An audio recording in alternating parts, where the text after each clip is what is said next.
You're listening to Girls with Grafts, a burn community podcast created by Phoenix Society for Burn Survivors, a leading nonprofit dedicated to supporting the burn community. In this podcast, we'll talk with burn survivors, share resources to help with supporting and improving burn recovery, and discuss how to prevent burn injuries. Here are your hosts, burn survivors and Phoenix Society's marketing team, Amber Wilcox and Rachel Anderson.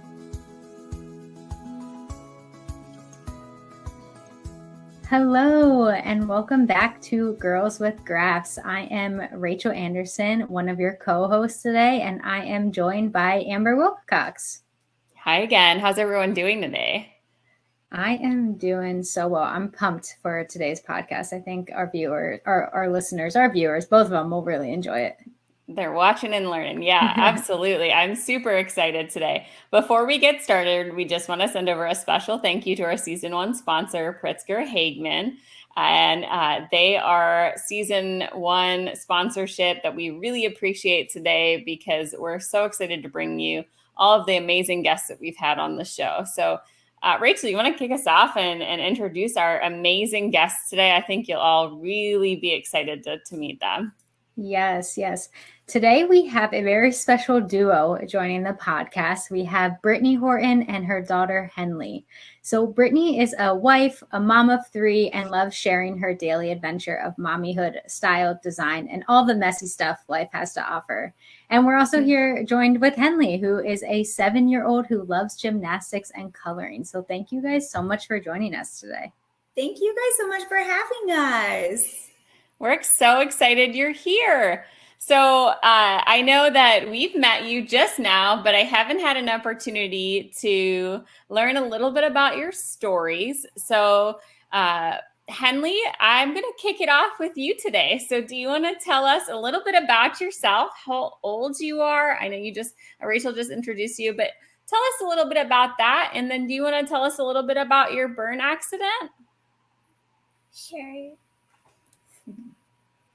Okay, so say how old you are. I'm 7 years old. Awesome. Do you remember how old you are when it happened? I was either 1. Yeah, almost 1. You were 10 months old. And what happened?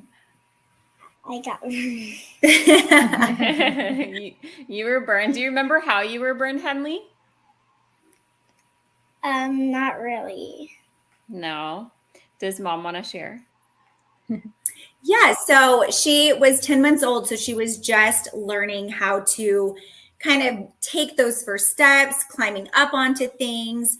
And so it was one morning I had woke up before the girls did. She has an older sister that's about 2 years older than her.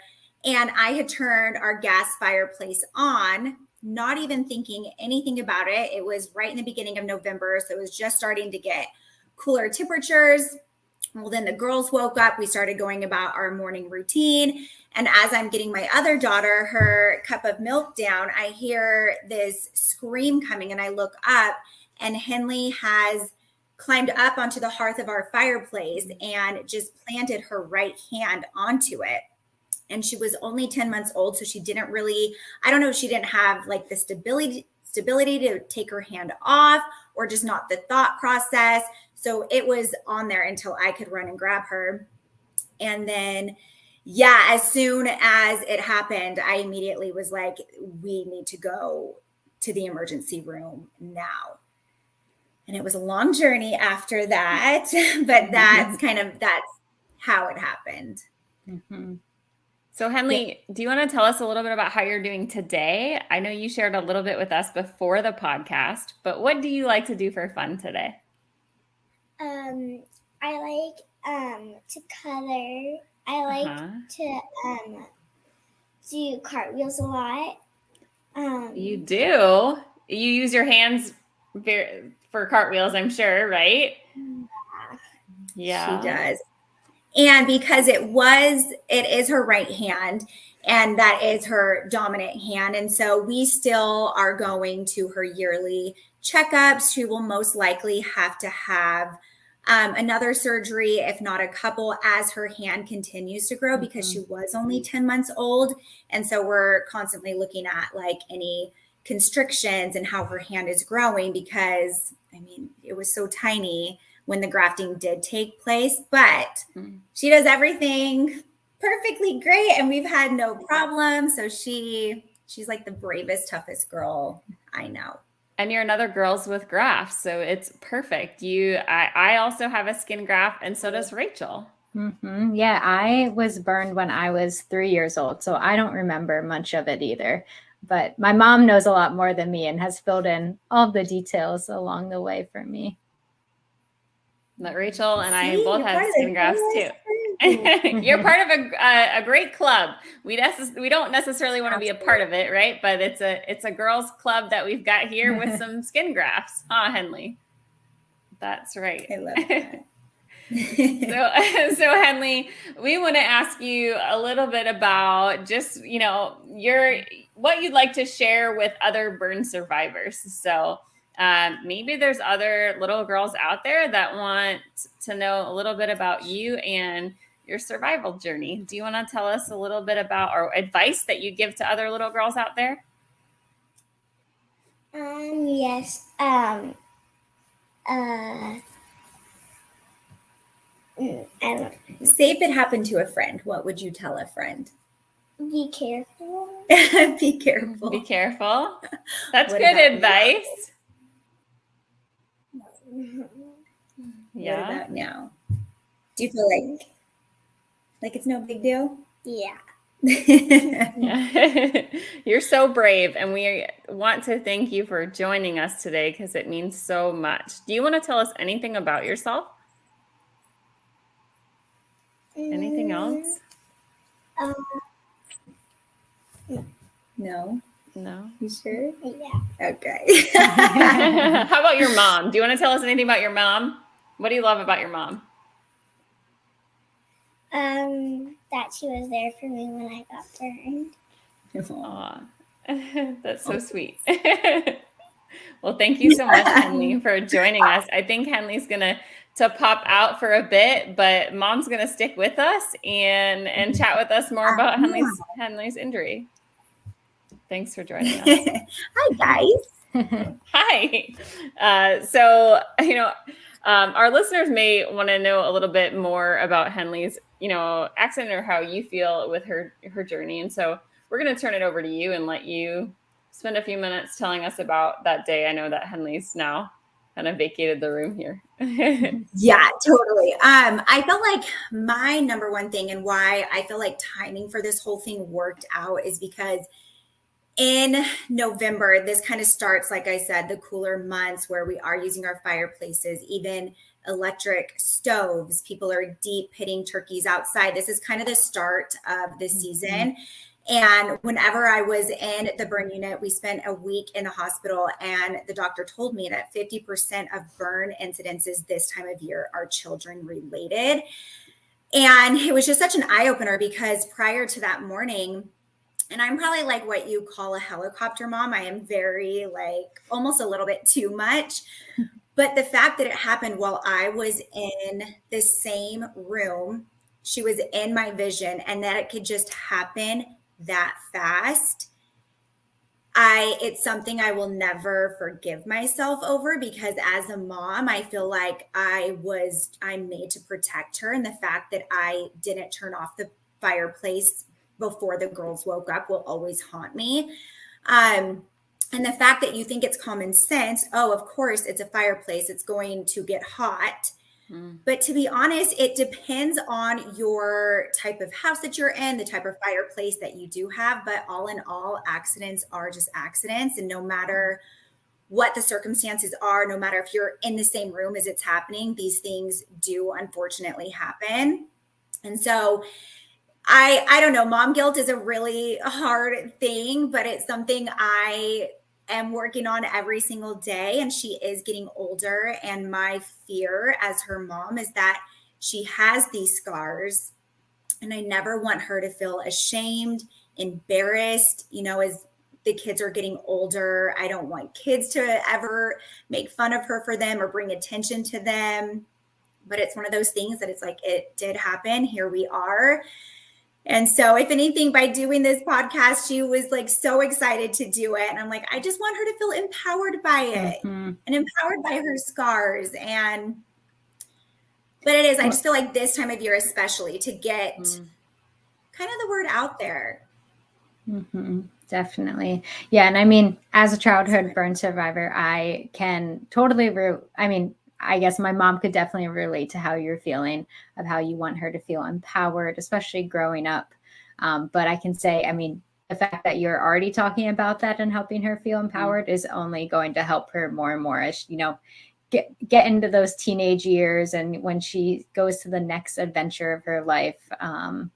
But as long as, it sounds like she has an amazing support system behind her, and that's the most important thing that you can do for her. Thank you. Well, that is so good to hear. So you've talked a little bit about mom guilt. I want to touch on that a lot or a little bit, however you feel comfortable. But I know, Rachel and I have talked to some previous guests, while also just talking to the community, and that message or feeling of guilt comes up a little bit, right? Sometimes of like, I wish I had. And I know you talked a little bit about on your website, which we will share after the show as well. But how did you overcome those feelings? Or you mentioned you still struggle with it, right? So how, you want to talk a little bit about that? Yeah, I am like, if anyone knows how to overcome these feelings, let me know, because this is something I think about all the time. It's going to be like a therapy session, I guess. But like I said, my job as a mom, like protecting my kids, is like what my job is. And knowing that I didn't do that for her that day is something that I struggle with daily.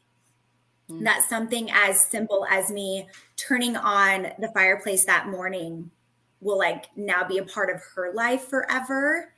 Is something that I'm really having to work towards. So I really don't have a magic answer, because I am still working towards that myself. And it is so interesting because right after Henley's accident, so we were in the burn unit for a week. She had 2 different surgeries. The first one was so that they could kind of really peel back the burn blisters, get a more intense look. She had to have cadaver skin for about, so that was about a 10-day process. And then we had to go in for the grafting, where they did take skin from the scalp and put it on the right palm of her hand. And then we were in the burn unit for about a week. I remember it was supposed to be 7 days, but it was the day before Thanksgiving. And I was like, can we please be home for Thanksgiving? So they let us out a day early. But about a month later, after her hospital stay, we went and we brought the nurses treats, because can we all just say the nurses in the burn unit are angels on earth. Angels on earth. What they help us with, what they see, what they do. I mean, they still to this day, I try to keep in contact because they were just angels. But we went about a month later and they had told me, hey, while you're here, there's a mom. I think her son was maybe like around 1, but they're like, he just had the same exact surgeries Henley did, but on 2 of his hands. And she is distraught about this. So I was like, if she's open, I would love to talk to her. And you guys, she walked out of that hospital room and just hugged me. I'm gonna start crying thinking about it over again. It's the power of peer support right there. It is. And I feel like until you are in that situation, like you just can't even understand what that's like. And so I was able, so bringing it back to the mom guilt, I feel like I saw in her face too, that same, just like, I can't believe I would ever let this happen. But I got to show her Henley. At that point, Henley was just wearing her compression gloves. So we were able to take it off. We were able to show her like, look, it's going to be okay. Henley was moving her hand. She was waving. And so, and that's kind of too why we wanted to come on and talk about it. I just feel like when you are in that moment, that reassurance of like, okay, it does happen. Accidents do happen. And there is this amazing group of people that unfortunately have had to go through it, but you kind of feel that reassurance when you are surrounded by people who have also experienced it. 100%. And I think that's what inspires a lot of survivors to tell their story, right? I know just being able to share is a very healing part of our journeys, but also knowing that there are other people out there to reassure us that this did happen to us and we're going to be okay. And I think you showed that you did that with someone else too, right? Of showing them like it happened to us, we got through it, and here we are on the other side of that. So I think that's such a powerful.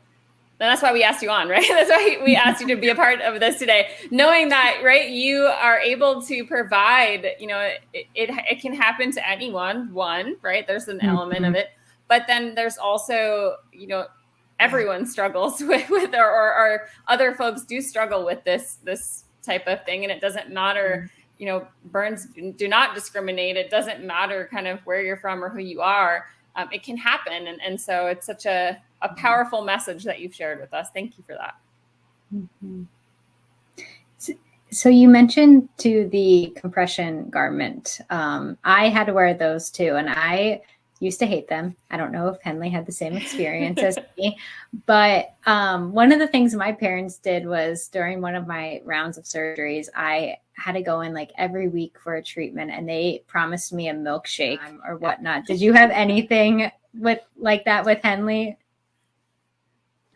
So luckily she was still young enough that I almost feel like it was kind of like getting her dressed, where she wasn't old enough to realize like this is a weird thing that I shouldn't have on. It was kind of like, we're putting on your clothes, we're going to put on your compression glove. The hardest part is because it was so tiny. I even saved it. It was so tiny that getting her hand through and making sure each finger was through.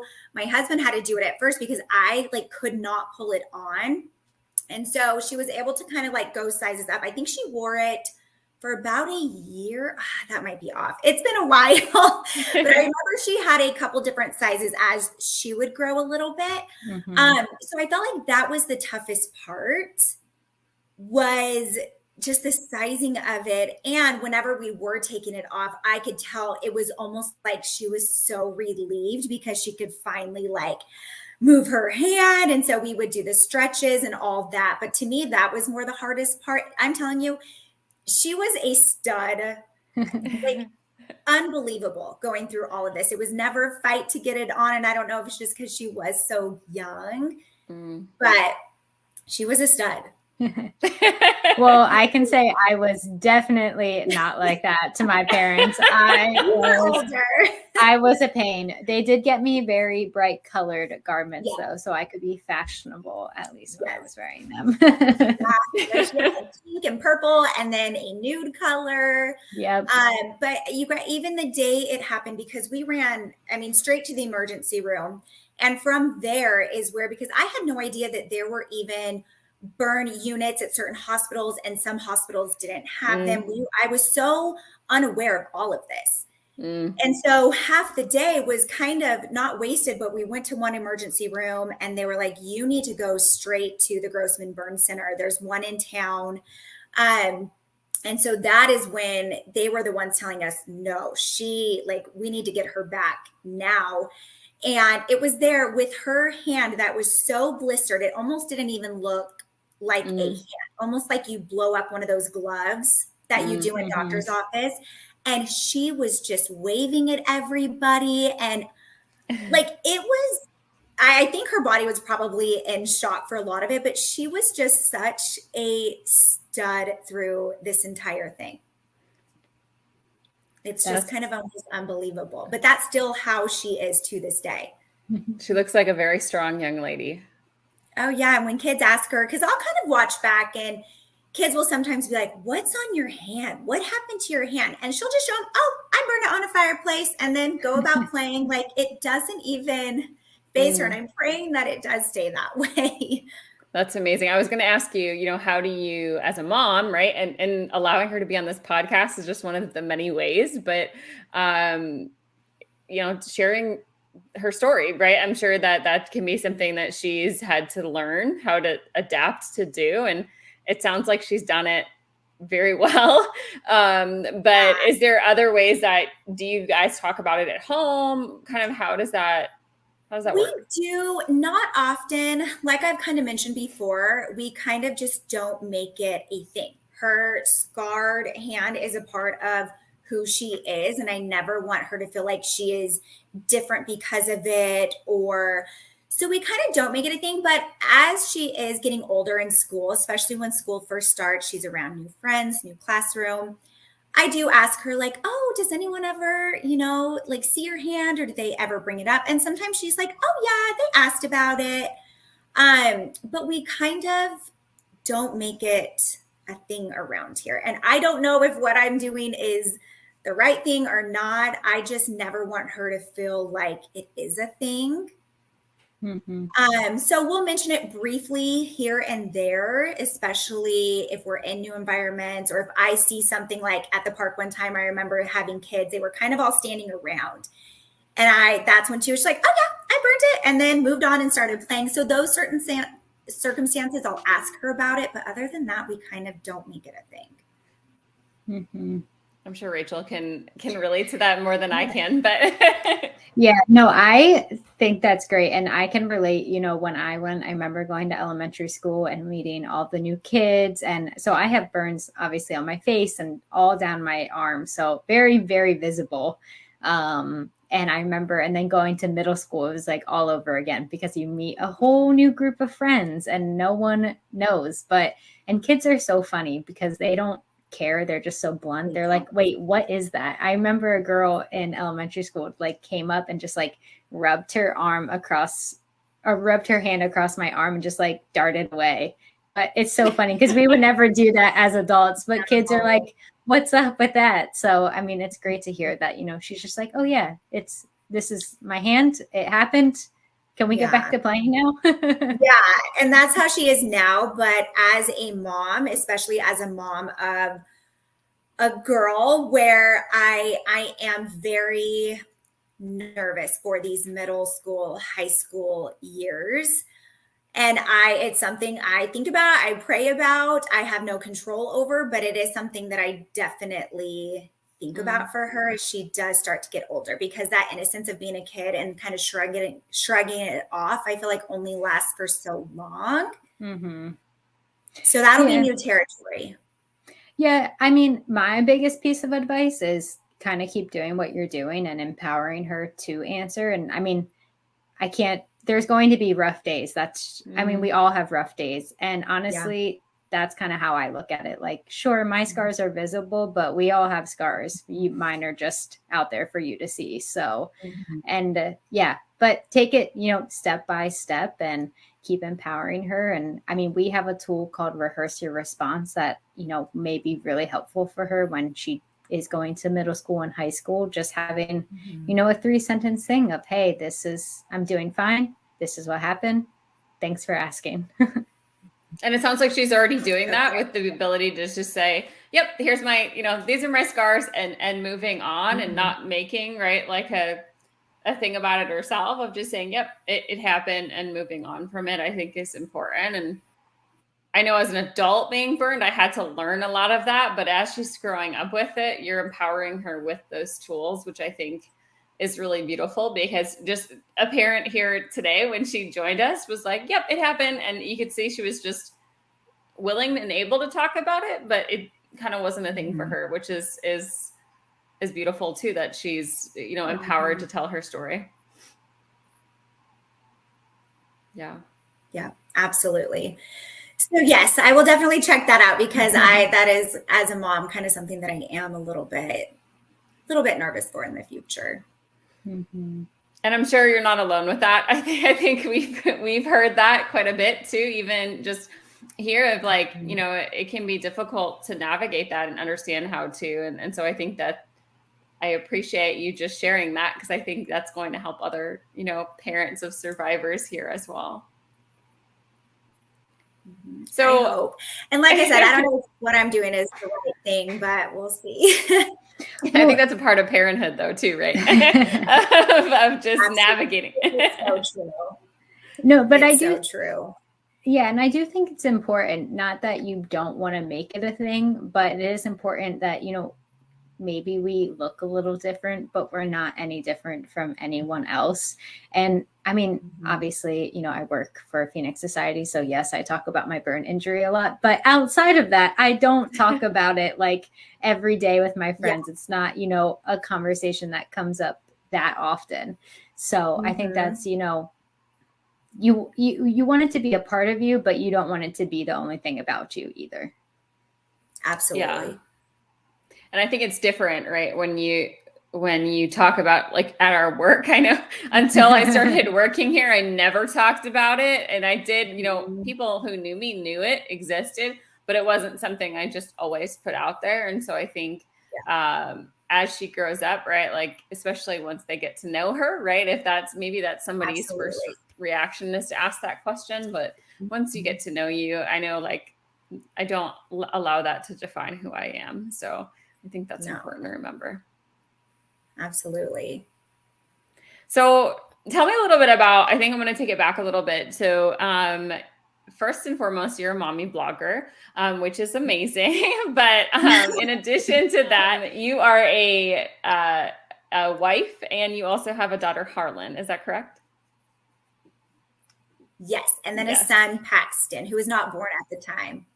Okay. So tell me a little bit about, I'm sure, you know, after the accident, you were navigating, and I think I've heard this too, and I know Rachel has, of navigating being a mom, but also now being a caregiver and a wife, and all of those things combined, caring for that burn injury, right? So what was it like? How did you and your husband balance all of that? You know, and then I'm sure, you know, working in between all of that. So how did you balance that life while you were caring for her? I feel like we had our family and friends rally behind us. One of my friends used to be an ER nurse. So when it first happened, and that time in between her first surgery and her second surgery, my friend would come over every single day on, like, right after her shift, and she would help change all of her bandages, because I felt like that was a very hard thing as her mom, because I knew it was causing her pain. Sorry. And so it was really hard for me. My husband would be working, and I'm like, how am I'm going to have to soak her hand, wrap it, wash it, rewrap it, all while a 10-month-old is trying to touch it. Like, I can't do this on my own. And so my friend literally would come over. I think it was either 7 or 10 days, and help me. And I would hold Henley. I'd give her a sucker in her left hand, and my friend would help wrap it.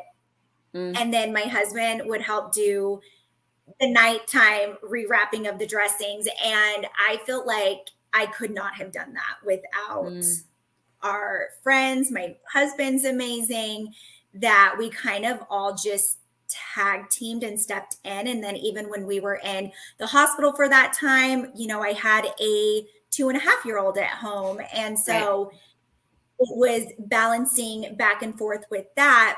And I just felt like my family and friends literally stepped up like it was nothing.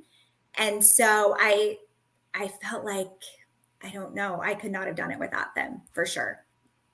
I feel like after my injury, I learned a lot about, like, community and just understanding how loved you are, right? Or how much you appreciate those around you. And I remember looking at my husband once going, like, who is this that's sending all of this love and support? Like, I understand we have friends, but it's like it's really powerful to just receive support from your community to help, I think, with healing, right? And I know that was so, and we've heard that before of I know Andre talked a lot about, like, the community just comes together, and whether it's your family or your friends, being able to just get this overwhelming amount of support. And you really I learned a lot about life, I think, during that time, and I'm sure you did as well, but Absolutely. Knowing what it means to just have a support system around you. Yeah, absolutely. To that. Could not have done it without a support system, for sure. And I am very grateful that after Henley's second surgery, when we were in the hospital for that week, we got out. I am so grateful that her recovery, yes, it was like, her scars will always be there, but her recovery was pretty, as far as like the dressing changes and all of that. Once that second surgery was done, we were kind of with the glove, and we were kind of, I don't know, I felt like her recovery wasn't as obviously hard as a lot of other burn survivors have it.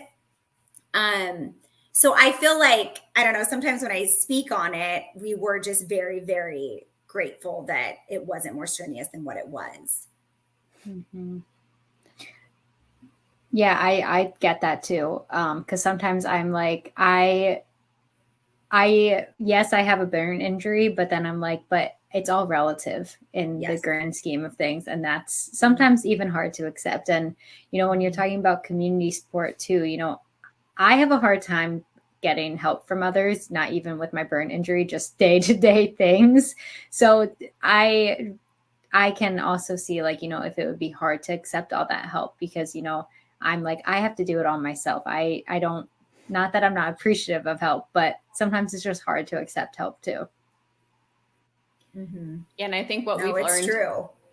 And what I've learned in this community is, right, it doesn't matter if you have, 10 or 80% burns, it still happened, and it still was a very traumatic experience, and you are still going through it. It doesn't, and again, I think it's important to understand that that was still the experience that you had with that burn injury. And so you're able to speak about that experience and how, right, it changed your family and awareness. I think you talk a lot about, or you have talked, right, about the importance of educating others on what happened, right, and advocating. You do have a definite voice in your community, right, with being an influencer on Instagram. Do you want to tell us a little bit about how you've used that, right, for education? Especially, I think she just passed her burniversary, right? So she did. And I probably don't bring it up as often as maybe I should. It's a very hard thing for me to talk about. Here we are 7 years later, and I like dread talking about it. So I bring it up once a year because when this happened to me, I so badly wish I would have just had it in the back of my head, like check the fireplace, see if it gets hot, see if we have the one that gets hot. So more so, I bring it up so that it's kind of always in the back of people's heads. I've even had people say like, oh, my fireplace does not get hot to the touch, but the babysitter's house does. And so even just checking the surroundings, because as a mom, we have so many things that we have to think about and worry about, that sometimes these things kind of are just not even a thought, like mine was that morning. And so I do, I talk about it on her anniversary every year. And that's kind of it. I did write a blog post a few years back, just kind of different little prevention tips that I do now. I'm kind of a freak about anything hot. We still have not, we're in a new house and I still have not put a fire in our fireplace. I just mentally cannot do it. But even things with like cords on curling irons or taking the pot of boiling water for the noodles, like so many things that I think of now. Yeah. That I don't care if Paxton's crying because he can't come in the kitchen. He's going to stay over there because it's not even worth the chance,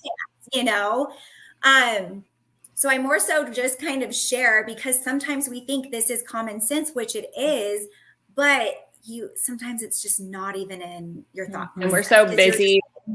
Yes. Yeah.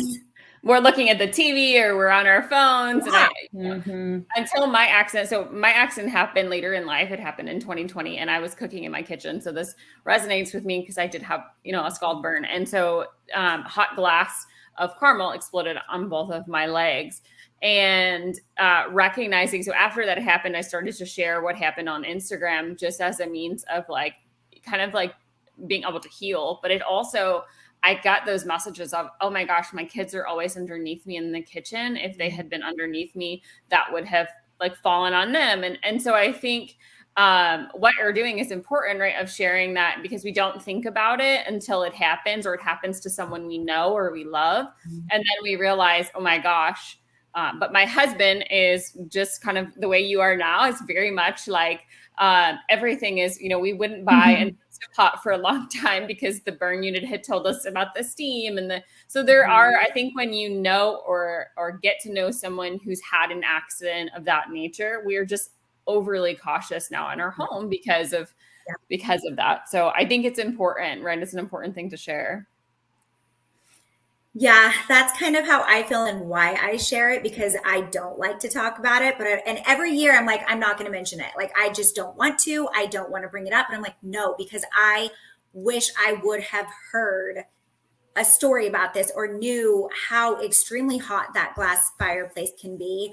I wish I would have had that in the back of my mind. Mm-hmm. Do you, as a family, do anything special on that day, or maybe just, kind of have a dinner conversation, or what's that day like? We don't, but gosh, maybe we should. We talk about it with her every single November 5th. We are like, oh, Henley, do you know what the day is? And we talk about it. And then she was on FaceTime with her cousin. She's like, oh, do you know what today is? Today was when I got burned. And she would show all the hospital pictures of her wearing, all the dressings. And she thought it was like the cutest thing. But so we talk about it and mention it. But we haven't done a special dinner for her. Gosh, maybe I should. Well, at Phoenix Society, we call it the burniversary, right? And so when I joined the community, I was so excited to celebrate my burniversary, because for a lot of survivors, it can be a sad day, but it can also be a really happy day of I survived and I have made it through. So there are so many different ways to celebrate. I know. I love that. Okay, we're going to start. So it can be like a second birthday, right? I know. That. And Rachel can probably share how she's celebrated before. I know I either do some self-care on that day, or maybe go for a walk in honor of or participate in some type of event. And a lot of folks do go to the hospital, like you mentioned, and think. I know on my first burniversary, I went and connected with my the paramedics and the EMTs and the firefighters that helped me on that day. So it's different for everyone. Maybe a special dinner. Rachel, do you want to share how you celebrate it?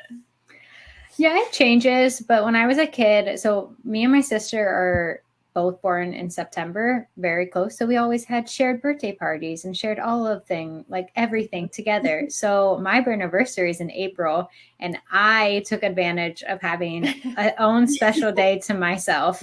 But we would always do, a special dinner. Just, it's probably a little bit also for my parents too, not just for me, but we should be grateful every single day, but it's easy just to look past things. So we just, use as a day to be as a family and, just be happy that we're all here and healthy together.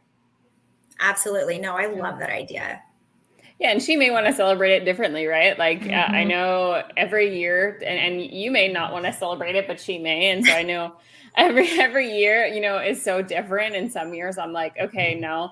But I think that might be something that, is a fun way of kind of bringing it back and remembering it. So not that it was a fun time, but for me, it's like, okay, this is another year that I've survived this. And so how can I honor it in a special way? So I think that's just something to consider, right? I do love that, especially like you said, Rachel, with even maybe it's more so for my parents, because even 2 days leading up to it on Saturday, I would just look at my husband. I'm like, do you know what, Saturday is? And he's like, yeah, I've been thinking about it. So to kind of flip that narrative, no, let's go out, let's celebrate it. So I love that idea. Yeah. And it's not too late, right? It was just a couple of days ago, right? So you'll have to plan a burniversary celebration now. Yeah, we definitely will. Well, Brittney, so you are an influencer and very popular on Instagram. And I don't think I don't know if I even knew that until I met you today. I was very excited. I checked your Instagram out, and what an amazing following you have. So tell us a little bit about what you're up to with your family and what's going on in your life today. Well, I feel like the kids are now so crazy with their school and sports, which is something I am so grateful of, especially because Henley is so active. And my biggest thing with all of this was she's always been so active that I don't want her to have any complications with restricting and all that. But she's doing amazing. She is so active. I feel like we have the holidays coming up, which is always our favorite time of year. So we have family coming and visiting. We always host Christmas. So yeah, I feel like the day-to-day life of just busyness with 3 kids and then holidays on top of that, but we're excited. That's awesome. And what about Henley's siblings? Sorry, I'm going back just slightly, but I did want to ask too, did they ever ask about, the burns or like that? Or how does that ever come up as a family? No, they never ask about it, which is funny. I mean, Harlan, her older sister, is very, very protective. And it's funny because I'll even have conversations with her because they go to the same school now, where I'm like, Harlan, like, does she ever say anything to you? Do kids ever say anything? And she's like, no, but if they do, I will talk to them. Like, she's very protective. And so she never brings it up because she was around when it happened. She was there for it. She clearly remembers it. But our 4-year-old now, he doesn't mention it. He doesn't, on Saturday when we were talking how it was her anniversary, she told him like, oh, it's my anniversary. And he's like, okay. But it's like, they don't really mention it. Mm-hmm. Well, he's never known. Yeah. He's never known her not with it. So, and that's one of, my, I guess, favorite things about being a childhood burn survivor is like, I don't know how I looked. I mean, I can see photos, but like, I don't remember the time before. So it's just always been a part of me. And my sister was older too. So yeah, she was protective. And if anyone, well, not that I was bullied, but just in general, my sister was there to stand up for me and kick anyone's butt if she needed to. And that's when it comes back. Yeah, and that's when it comes back to that support system.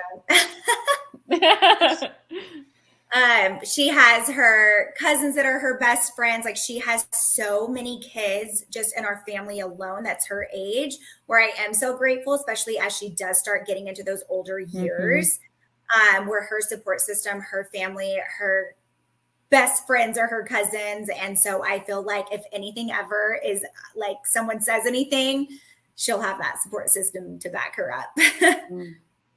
So I know we have a few more minutes here, and I just want to ask, what advice would you give? Because I know we have a lot of parents of survivors that are a part of our community, and we get questions, right, a lot. So maybe what questions did you ask or wish you had known at the time, or any advice that you have to share with parents that are maybe going through it right now, and kind of how did you kind of get through that time?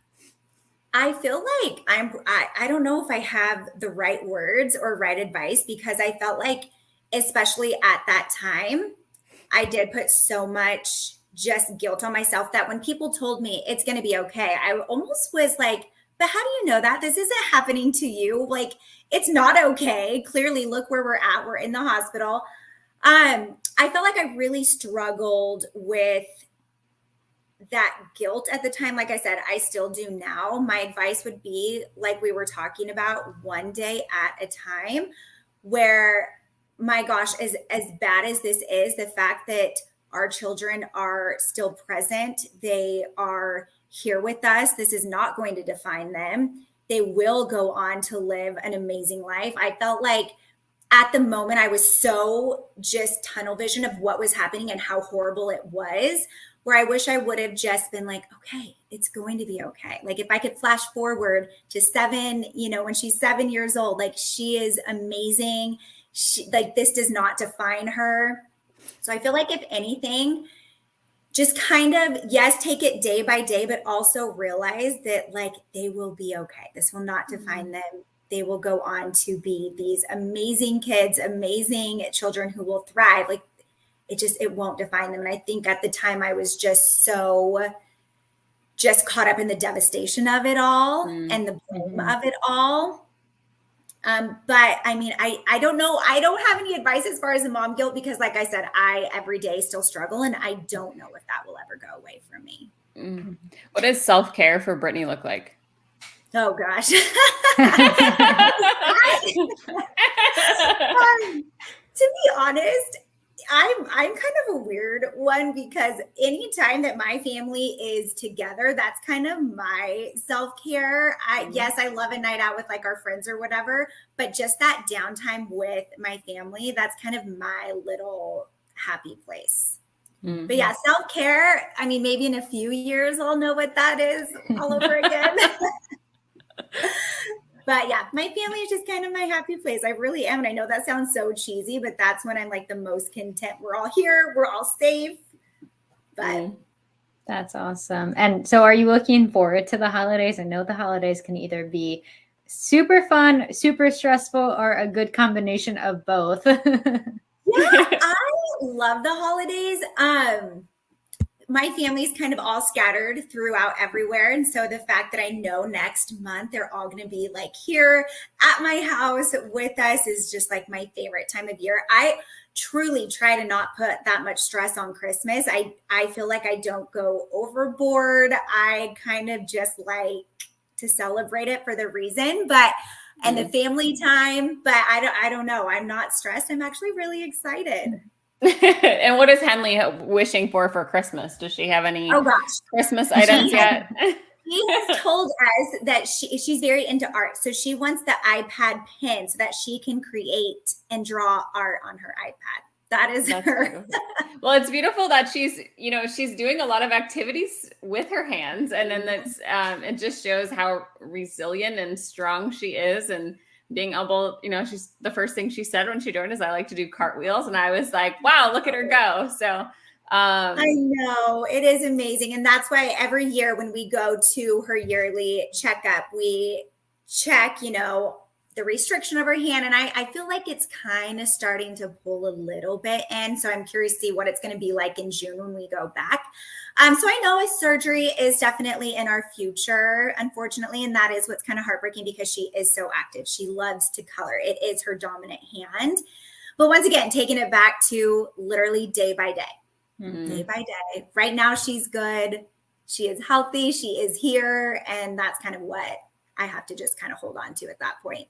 And I think Rachel can probably relate to this, but I think and I know for me, knowing that as a survivor, if I have to go into some reconstruction, it's because it's going to help improve, right? Or be able to like a little bit of rest and relaxation, we say, to know that down the road, I may be able to do things differently. And so I think that's also something to remember is like, even though we do have to face these additional surgeries, I know for me, it's just knowing that I'm going to walk away from this with more mobility or more ability to feel not so constricted is helpful. And Rachel, I know as a child, I think you did that too, right? Yes. Yeah. Unfortunately, I had to get a surgery like every summer vacation. So I didn't always have the best summers, but I'm so thankful that my parents made me do it when they made me do it, because if they would have listened to my no's, I don't want to do it.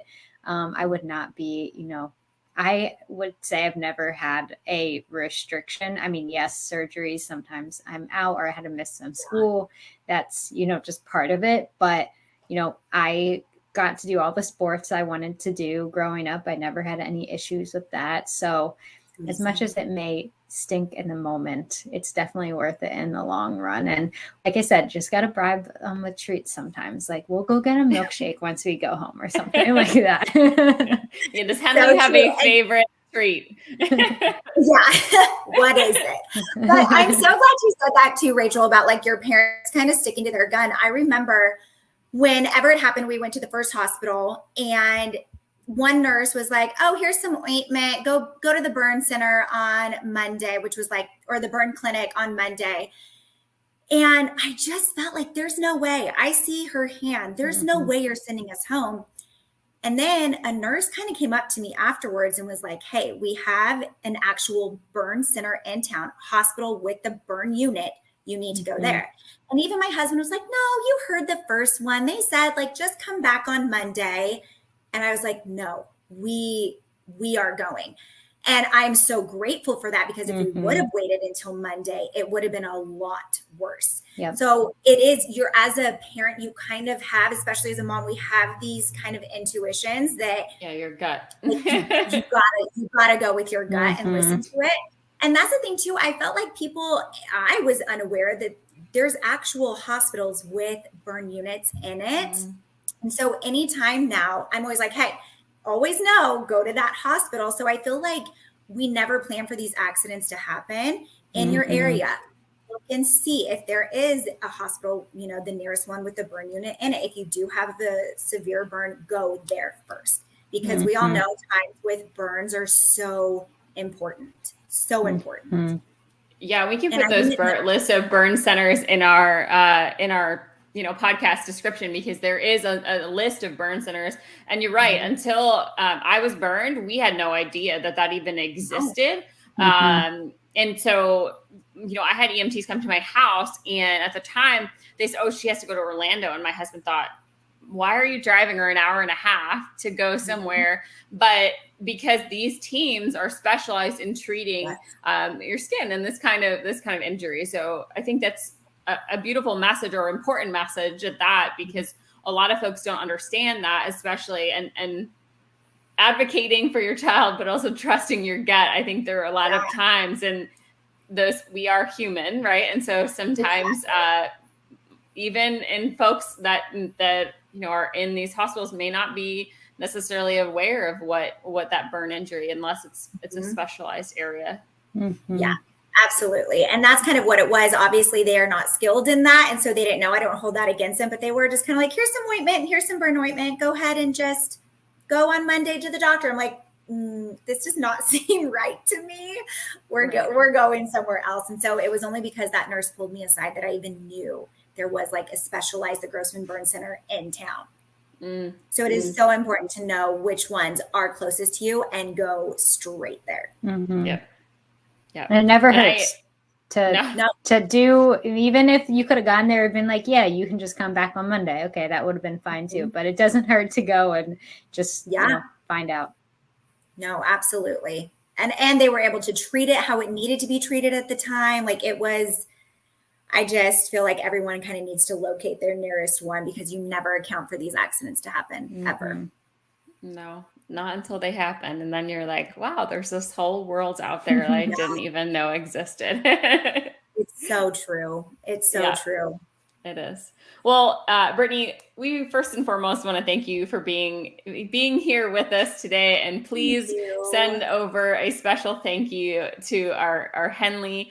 Once again, we want to thank our sponsor, Pritzker Hagman, for the season 1 sponsorship. The Pritzker Hagman Burn Injury Legal Team helps burn survivors and their loved ones pursue compensation and justice throughout the United States. And if you have any legal questions, the attorneys at Pritzker Hagman are ready to help. And you can find out more at legaljourney.guide. So Brittney, before we wrap up here, I want to ask, how can folks stay connected with you? I know you have a blog, and so I did put, it's britthorton.com. Is that correct?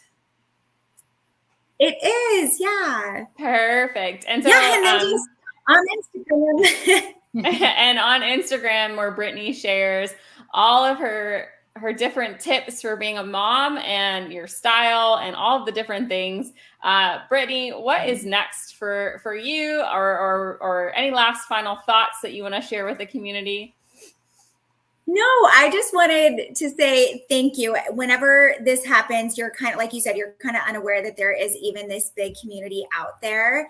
And just by you guys reaching out, it just has really opened my eyes that Henley she's such part of this special group that exists, that is out there. And I'm so grateful for you guys even spreading this awareness and just helping these even girls like Henley feel like, okay, these do not define them. They do belong. They are special. They are part of this special group. So I do just thank you guys for that. It gives me hope for Henley for sure. As she gets older too. Well, thank you so much for joining us today. We appreciate it. Thank you. Thanks so much for tuning in to this episode of Girls with Grafts. If you are enjoying this content, please feel free to rate, subscribe, and leave a review wherever you listen to your podcasts. This helps others find the show, and we greatly appreciate it. Thanks again for listening. And we'll catch you in the next episode.